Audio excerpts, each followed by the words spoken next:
आप सभी को जय मसीह की। मेरे प्रियो, आज हम परमेश्वर के वचन से मनन करेंगे धनी मनुष्य और निर्धन लाजर, जो लुक्का 16 के उसके 19 से लेकर 31 तक वचन में लिखा है।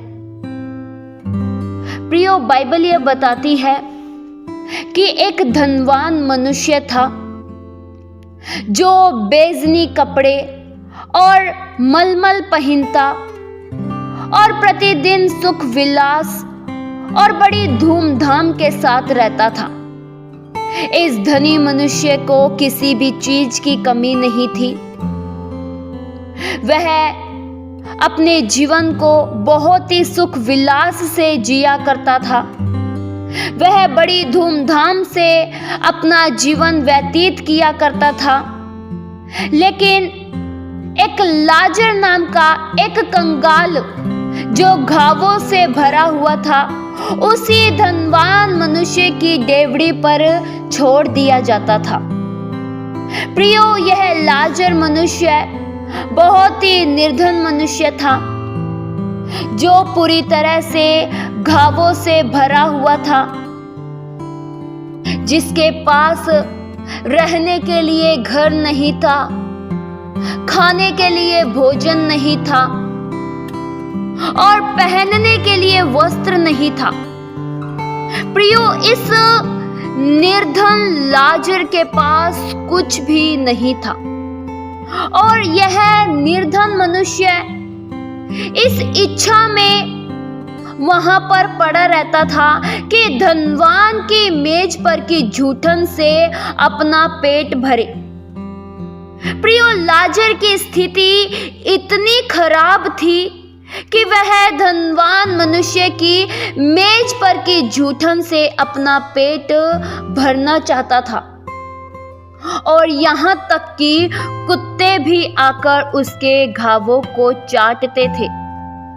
प्रियो, इस वचन के द्वारा आप इस बात को समझ सकते हैं कि निर्धन लाजर मनुष्य की स्थिति कितनी खराब थी। यहाँ तक कि कुत्ते भी आकर उसके घावों को चाटते थे। बाइबल प्रियो यह बताती है कि कुछ दिनों बाद वह कंगाल मर गया और स्वर्गदूतों ने उसे लेकर अब्राहम की गोद में पहुंचाया। प्रियो, लाजर तो अब्राहम की गोद में पहुंच गया। उसकी स्थिति बेशक इस संसार में खराब थी, बेशक वह इस संसार में कंगाल था, लेकिन स्वर्ग में उसकी स्थिति बदल गई। स्वर्ग में उसे एक आनंद भरा जीवन मिला। स्वर्ग में उसे खुशियों भरा जीवन मिला। जब कंगाल मनुष्य मर गया तो स्वर्गदूतों ने उसे लेकर अब्राहम की गोद में पहुंचाया और कुछ दिनों बाद वह धनवान मनुष्य भी मर गया और धनवान मनुष्य अधोलोक में गया और धनवान मनुष्य ने अधोलोक में पड़े हुए उसने आंखें उठाई और दूर से अब्राहम की गोद में लाजर को देखा। प्रियो, यह धनवान मनुष्य पृथ्वी पर बहुत ही अच्छा जीवन जीता था, लेकिन इसका नाम जीवन की पुस्तक में नहीं लिखा था। प्रियो, सबसे मुख्य बात यह है नाम जीवन की पुस्तक में लिखा जाना। यह जरूरी नहीं है कि आपके पास कितना अच्छा घर है, कितना बड़ा घर है, कितनी गाड़ी है, कितना पैसा है, लेकिन सबसे मुख्य बात तो यह है कि क्या आपका नाम जीवन की पुस्तक में लिखा है। प्रियो, आपने बेशक संसार में बहुत ही अच्छा जीवन जिया, लेकिन अगर स्वर्ग राज्य को ही प्राप्त न कर पाए तो यह सबसे बड़ी गलती होगी। प्रियो, हमारा उद्देश्य यही होना चाहिए कि मैं स्वर्ग राज्य को प्राप्त करूं।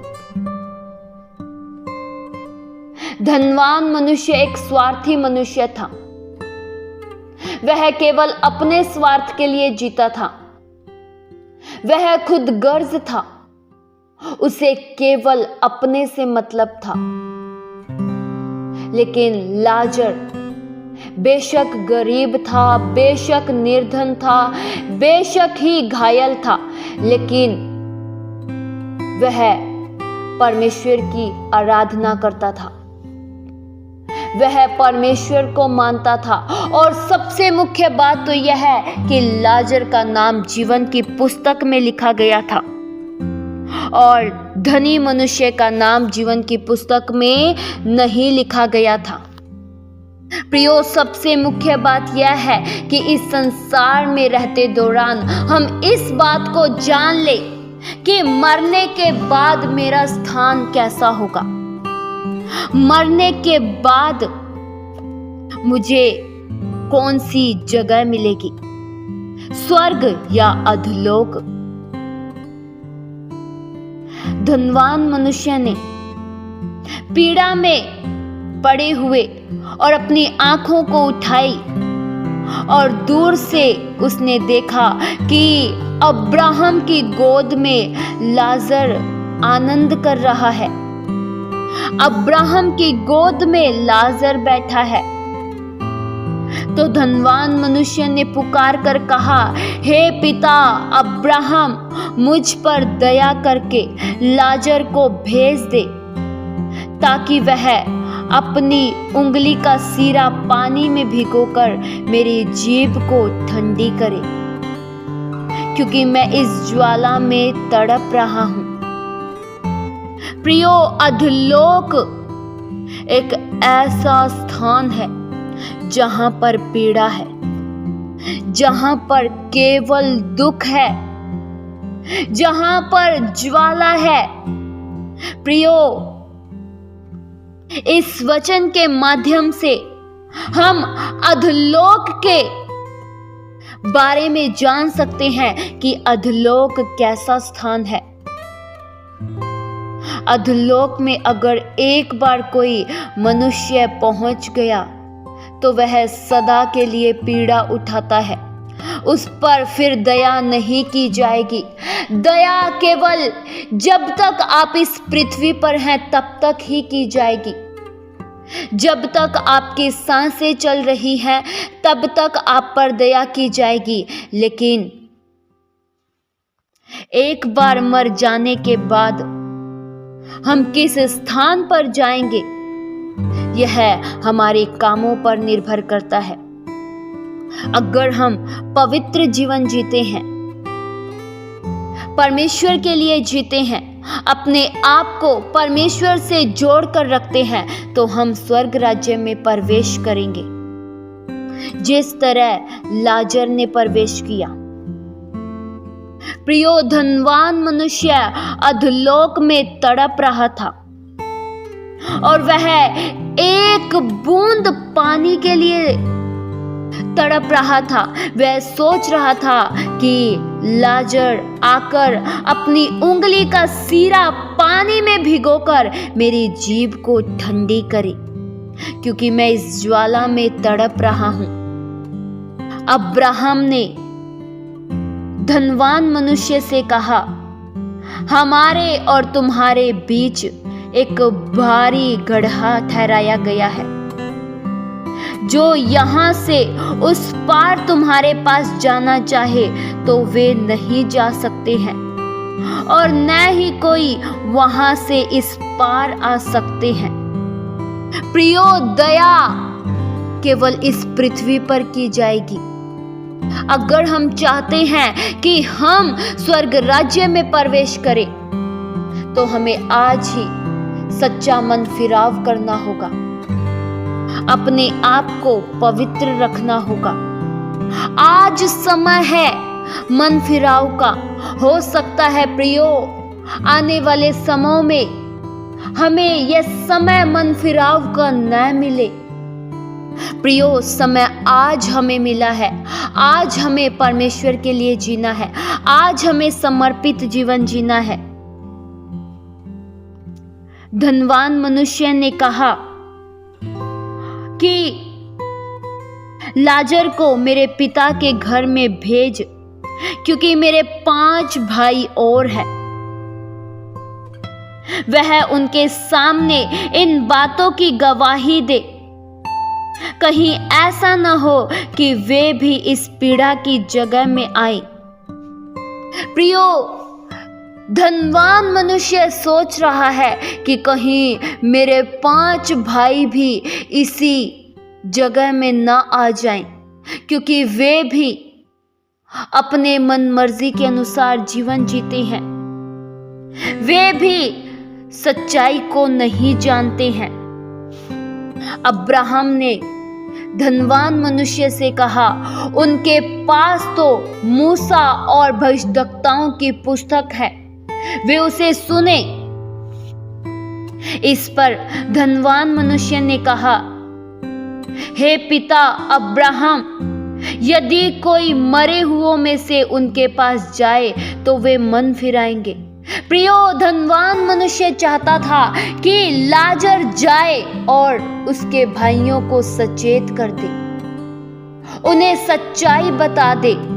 लेकिन प्रियो, अब्राहम ने कहा कि उनके पास वचन है, वे वचन को सुने, वे भविष्यद्वक्ताओं की सुने और सुनकर मन फिराव करे।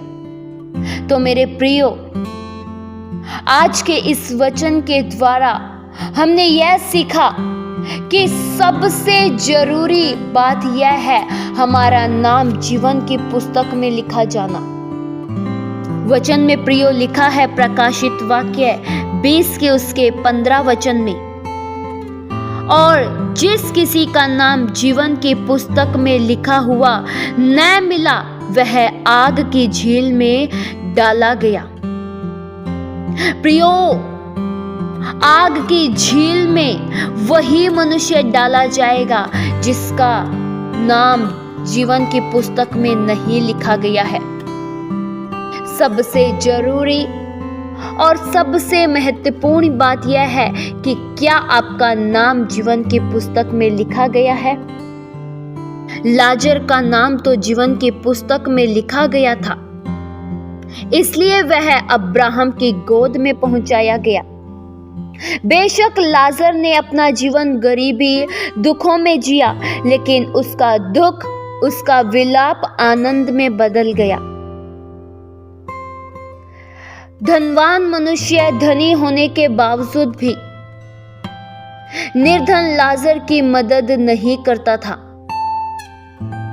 धनवान मनुष्य ने स्वार्थ भरा जीवन जिया, लेकिन वह निर्धन मनुष्य पर तरस नहीं खाता था। प्रियो, हमें सबकी सुधि रखनी चाहिए, हमें सब पर तरस खाना चाहिए। आप जिस तरह हो सके उस तरह से औरों की मदद कीजिए। परमेश्वर इससे प्रसन्न होते हैं। परमेश्वर चाहते हैं कि आप मददगार बने, आप स्वार्थी न बने। इस वचन के द्वारा परमेश्वर आप सभी को आशीष दे। आइए हम प्रार्थना करें। हालेलुया। स्वर्गीय आसमानी पिता परमेश्वर, हम आपका धन्यवाद करते हैं। प्रभु, आप महान हो, आप सर्वशक्तिमान हो। प्रभु, हमें संसार में रहते हुए स्वार्थी जीवन न जिए, खुद गर्ज वाला जीवन न जिए, हर एक की मदद कर सके। हमें ऐसा बनाइए प्रभु कि हम हर एक की सुधि रख सके। प्रभु, इस संसार में रहते दौरान हम केवल आपके लिए जिए, आपके लिए हम केवल आगे बढ़े। प्रभु, हम प्रभु आपका धन्यवाद करते हैं कि आपने हमारा नाम जीवन की पुस्तक में लिखा है और हमारे लिए स्वर्ग में एक सुंदर जगह तैयार की है। इसलिए प्रभु हम धन्यवाद करते हैं। ये प्रार्थना प्रभु यीशु मसीह के जीवित पवित्र नाम से मांगते हैं। सुनो और कबूल करो पिता, आमीन।